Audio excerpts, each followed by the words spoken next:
एक समय था जब देश में शासन करने वालों की यह सोच हुआ करती थी कि जितना हो पाएगा उतना विकास करेंगे। लेकिन आज के शासनकर्ताओं की सोच है जितना हम करेंगे उतना विकास होगा। यही कारण है कि कोरोना संक्रमण काल के दौरान भी देश की विकास गति धीमी नहीं पड़ी, न रुकी न झुकी। इस सोच के प्रेरणा स्रोत व देश में विकास की राजनीति के प्रणेता, विकास पुरुष माननीय प्रधानमंत्री श्री नरेंद्र मोदी जी को आइए तालियों की गूंज के साथ आमंत्रित करें। आप हमारा मार्गदर्शन करें। माननीय प्रधानमंत्री जी नरेंद्र मोदी। नमस्कार। मंत्रिपरिषद के मेरे साथी और गांधीनगर के सांसद श्रीमान अमित शाह जी, रेल मंत्री अश्विनी वैष्णव जी, गुजरात के मुख्यमंत्री रूपाणी जी, उप मुख्यमंत्री नितिन भाई, केंद्रीय रेल राज्य मंत्री श्रीमती दर्शनाबेन जरदोश, गुजरात सरकार के अन्य मंत्रीगण, संसद में मेरे साथी और गुजरात प्रदेश भारतीय जनता पार्टी के अध्यक्ष श्रीमान CR पाटिल जी, अन्य सांसदगण, विधायकगण और मेरे प्रिय भाइयों और बहनों, आप सबने नमस्कार। બધા મજામાં?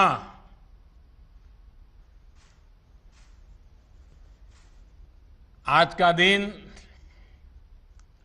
21वीं सदी के भारत की आकांक्षाओं का, युवा भारत की भावनाओं और संभावनाओं का बहुत बड़ा प्रतीक है। साइंस और टेक्नोलॉजी हो,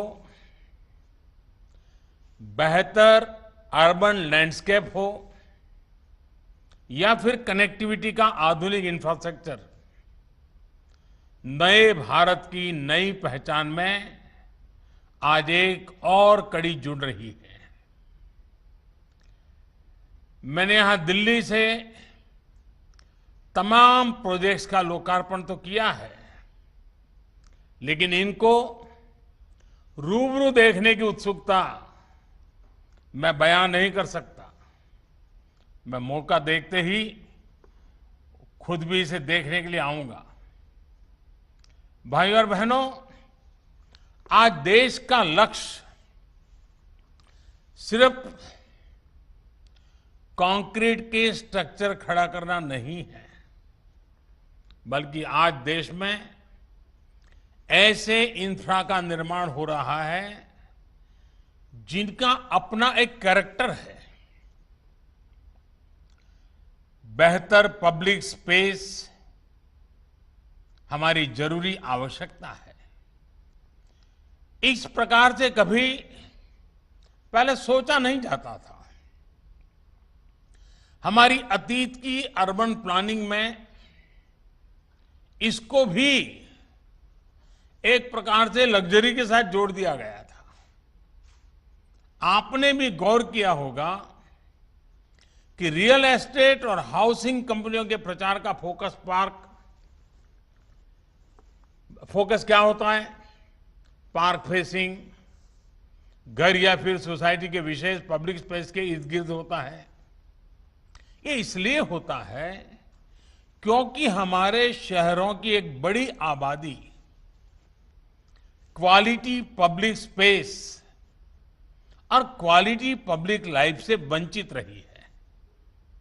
अब अर्बन डेवलपमेंट की पुरानी सोच को पीछे छोड़कर देश आधुनिकता की तरफ आगे बढ़ रहा है।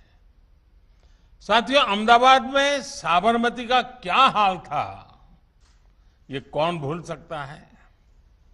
आज वहां पानी की धारा के साथ साथ river front, park, open gym, sea plane, ये सब हमारे सेवा में उपलब्ध है।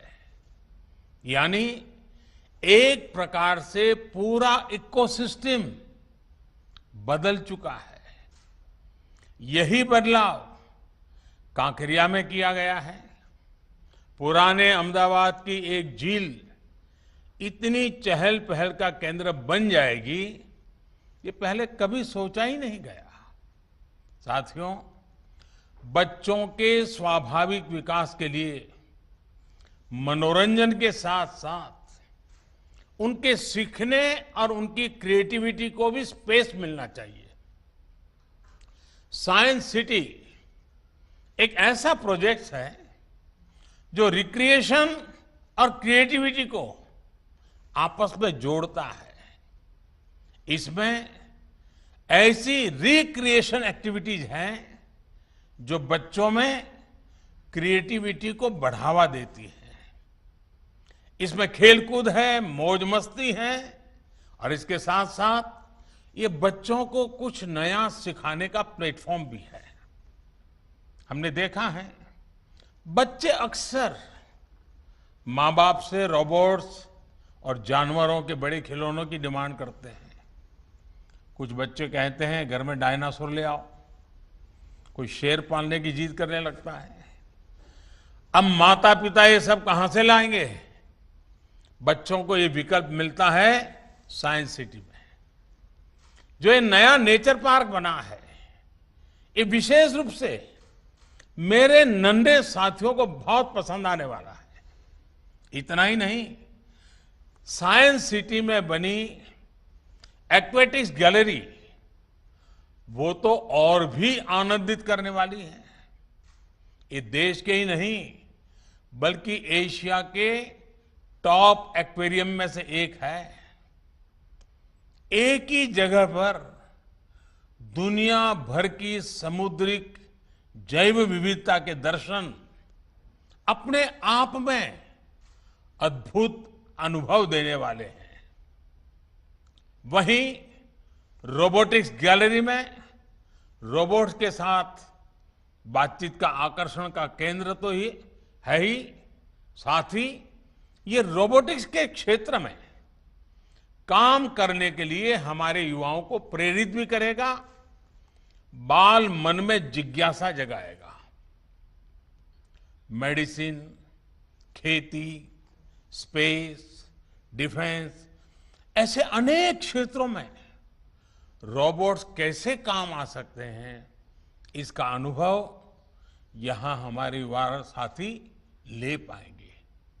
और हां, रोबो कैफे में रोबोटिक शेफ का बनाया और रोबोट वेटर्स का परोसा खाना खाने का आनंद शायद ही वहां आया हुआ कोई व्यक्ति वहां गए बिना रहेगा।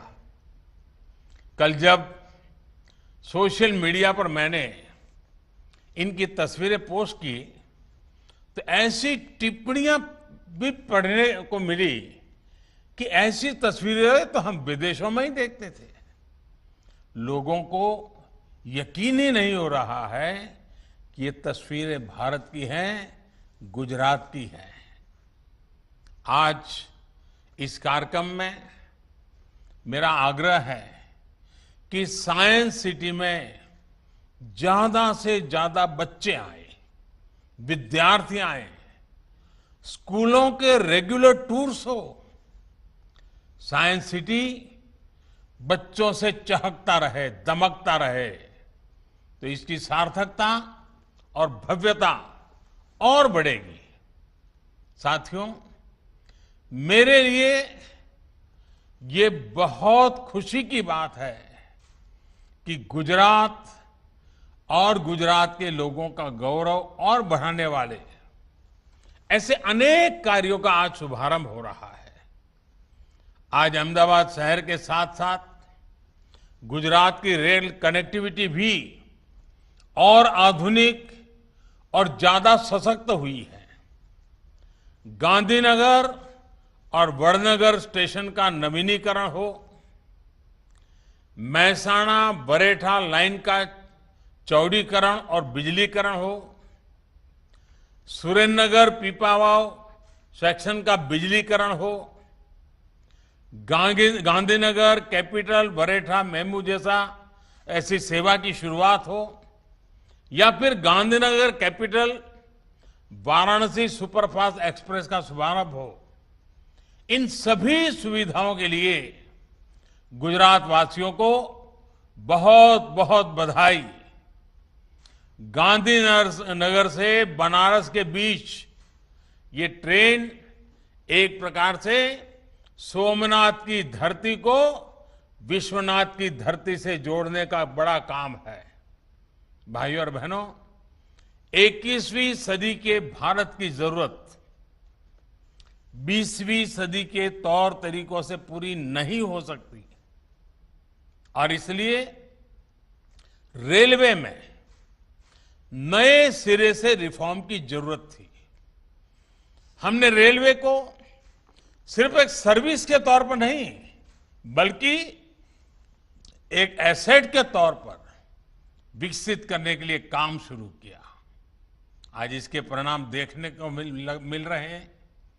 आज भारतीय रेलवे की पहचान, उसकी साख बदलने लगी है।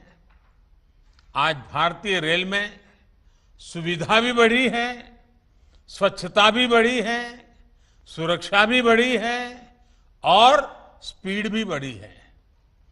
चाहे वो इंफ्रास्ट्रक्चर का मॉडर्नाइजेशन या नई आधुनिक ट्रेन हो, इस तरह के कितने ही प्रयास ट्रेनों की स्पीड को बढ़ाने के लिए किए जा रहे हैं।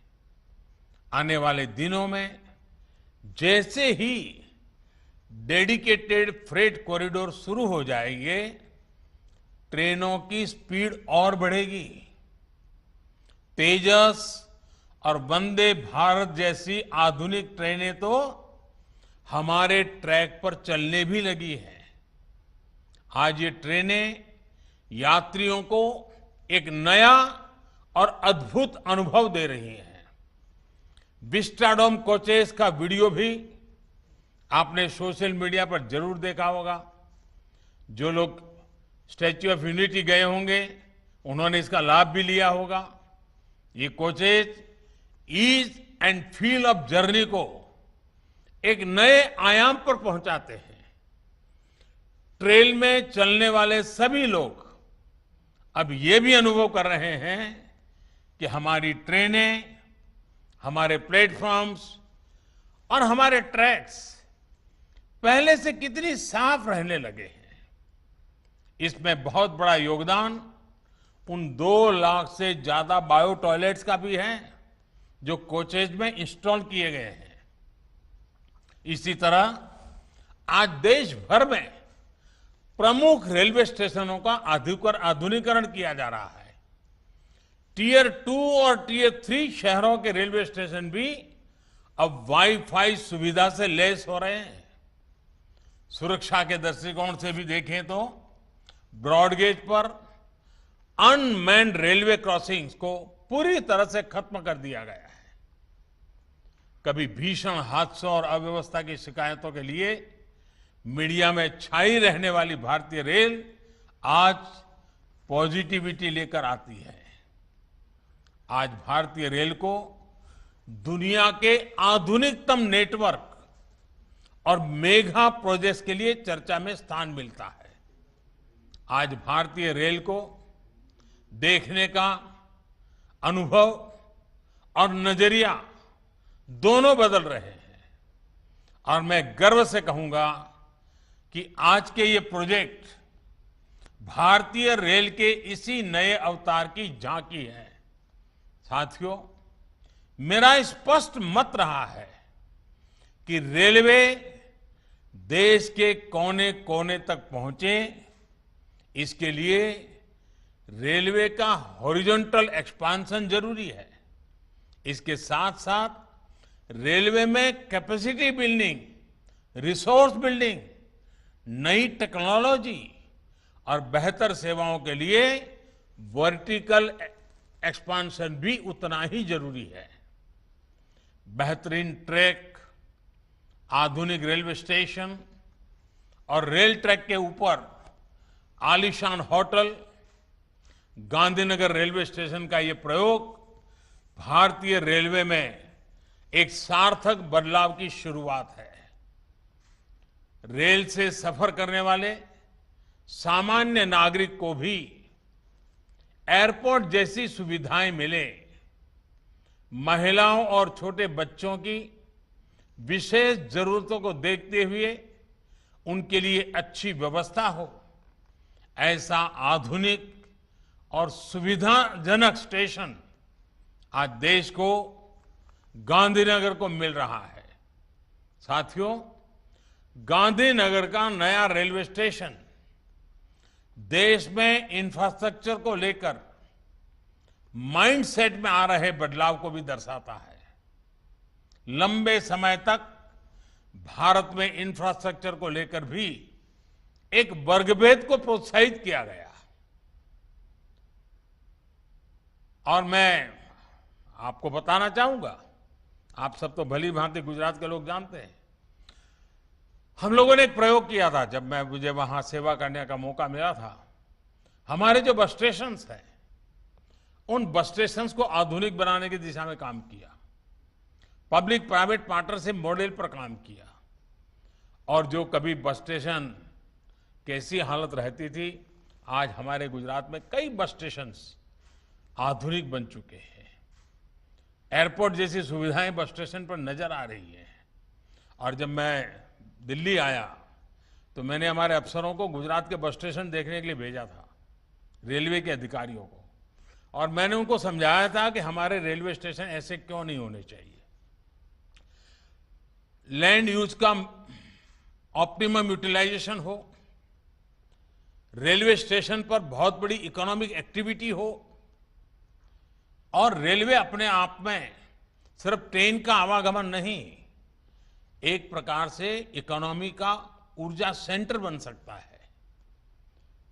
जैसे एयरपोर्ट का विकास होता है, जैसे गुजरात में बस स्टेशनों का विकास का प्रयोग हुआ है, वैसे ही रेलवे के स्टेशनों का भी पब्लिक प्राइवेट पार्टनरशिप मॉडल पर विकास करने की दिशा में हम आगे बढ़ रहे हैं।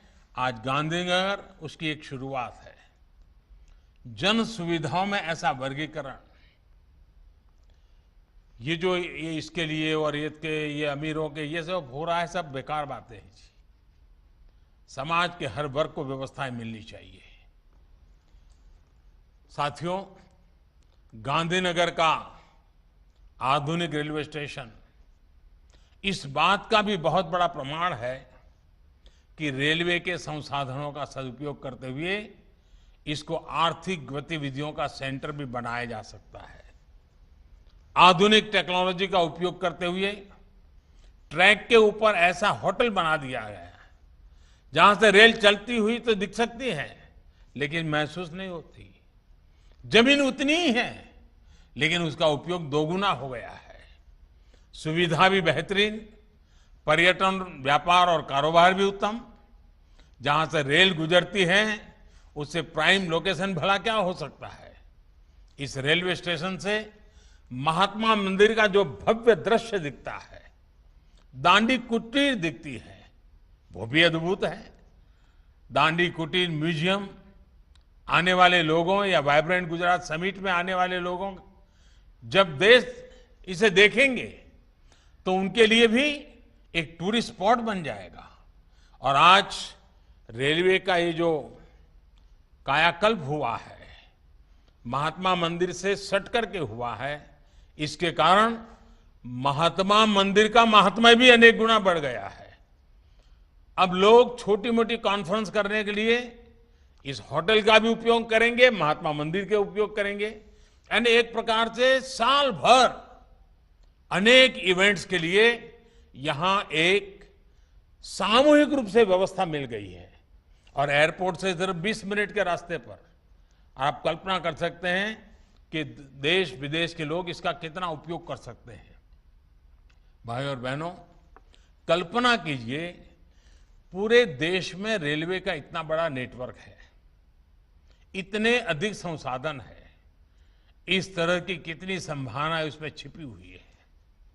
साथियों, भारत जैसे विशाल देश में रेलवे की भूमिका हमेशा से बहुत बड़ी रही है। रेलवे अपने साथ साथ विकास के नए आयाम, सुविधाओं के नए आयाम लेकर भी पहुंचती है। ये बीते कुछ वर्षों का प्रयास है कि आज नॉर्थ ईस्ट के राजधानियों तक पहली बार रेल पहुंच रही है। तो बहुत जल्द श्रीनगर भी कन्याकुमारी से रेल माध्यम से जुड़ने वाला है। आज वड़नगर भी इस एक्सपांशन का हिस्सा बन चुका है और मेरी तो वड़नगर स्टेशन से कितनी ही यादें जुड़ी हुई है। नया स्टेशन वाकई बहुत आकर्षक लग रहा है। इस नई ब्रॉडगेज लाइन के बनने से वड़नगर मोढेरा पाटन हेरिटेज सर्किट अब बेहतर रेल सेवा से कनेक्ट हो गया है। इससे अहमदाबाद, जयपुर, दिल्ली मेन लाइन से सीधी कनेक्टिविटी हो गई है। इस लाइन के शुरू होने से इस पूरे क्षेत्र में सुविधा के साथ साथ रोजगार और स्वरोजगार के नए अवसर भी खुल गए हैं। साथियों, महसाना बरेठा लाइन जहां हमारी धरोहर से हमें कनेक्ट करती है, तो सुरेंद्रनगर पीपावाव लाइन का विद्युतीकरण हमें भारतीय रेल के भविष्य से जोड़ता है। ये भारतीय रेल के इतिहास में सबसे कम समय में पूरा होने वाले प्रोजेक्ट्स में से एक है।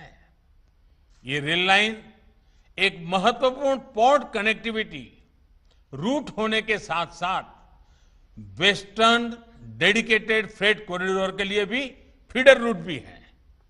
ये रेल मार्ग पीपावाव बंदरगाह से देश के उत्तरी भागों के लिए डबल स्टैंक कंटेनरों वाली मालगाड़ी की निर्बाध आवाजाही सुनिश्चित करने वाला है। साथियों, देश में यात्रा हो या फिर गुड्स ट्रांसपोर्ट, कम समय, कम खर्च और बेहतर सुविधा आज 21वीं सदी के भारत की प्राथमिकता है। इसलिए आज देश मल्टी मॉडल कनेक्टिविटी की तरफ कदम बढ़ा रहा है। इसके लिए एक विस्तृत रोड मैप पर काम चल रहा है। मुझे विश्वास है ट्रांसपोर्ट के अलग अलग मोड को जोड़कर लास्ट माइल कनेक्टिविटी आत्मनिर्भर भारत के अभियान को और गति देगी। साथियों, नए भारत के विकास की गाड़ी 2 पटरियों पर एक साल चलने हुए ही आगे बढ़ेगी। एक पटरी आधुनिकता की, दूसरी पटरी गरीब किसान और मध्यम वर्ग के कल्याण की। इसलिए आज भारत में एक तरफ नेक्स्ट जनरेशन इंफ्रास्ट्रक्चर के निर्माण पर इतना काम हो रहा है, वहीं दूसरी तरफ इनका लाभ गरीब को, किसान को, मध्यम वर्ग को मिले, ये भी सुनिश्चित किया जा रहा है। भाई और बहनों, गुजरात और देश के विकास के इन कार्यों के बीच हमें कोरोना जैसी महामारी का भी ध्यान रखना है। बीते 1.5 साल में 100 वर्ष की सबसे बड़ी महामारी ने हम सभी के जीवन को बहुत प्रभावित किया है। कोरोना संक्रमण ने अनेक साथियों को असमय हमसे छीना है, लेकिन एक राष्ट्र के रूप में हम पूरे सामर्थ्य से इसका मुकाबला कर रहे हैं। गुजरात ने भी बहुत परिश्रम के साथ संक्रमण की गति को बढ़ने से रोका है। अब हमें अपने आचरण से और टेस्टिंग, ट्रैकिंग और ट्रीटमेंट और टीका के मंत्र से कोरोना संक्रमण की दर को नीचे ही रखना है। इसलिए बहुत सावधान और सतर्क रहने की जरूरत है। इसके साथ ही हमें वैक्सीनेशन की प्रक्रिया को निरंतर तेज करना आवश्यक है। मुझे खुशी है कि गुजरात 3 करोड़ टीकों के पड़ाव पर पहुंचने वाला है। केंद्र सरकार ने टीकों की उपलब्धता से जुड़ी जो जानकारी पहले ही साझा करनी शुरू की है, उससे गुजरात को वैक्सीनेशन सेंटर स्तर की रणनीति बनाने में मदद मिली है। सभी के प्रयासों से टीकाकरण से जुड़े अपने लक्ष्य को हम तेजी से हासिल कर पाएंगे। इसी विश्वास के साथ एक बार फिर से नई परियोजनाओं के लिए आप सबको बहुत बहुत बधाई, धन्यवाद।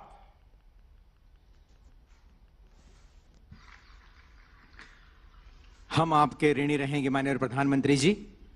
कल अपने संसदीय मत क्षेत्र वाराणसी में 1500 करोड़ के विकास कार्यों की भेंट, और आज अपनी मातृभूमि वतन भूमि गुजरात में वडनगर समेत गुजरात को 10 बहुविध विकास कार्यों के लोकार्पण की भेंट प्रधानमंत्री जी ने दी है। इस लोकार्पण से गुजरात की वैश्विक विकास यात्रा को नई गति, नई शक्ति व नई ऊंचाई प्राप्त होगी। इन्हीं शुभकामनाओं के साथ इस समारोह का समापन करने की उदय वैष्णव को अनुमति दें। जय गुजरात, जय हिंद, नमस्कार।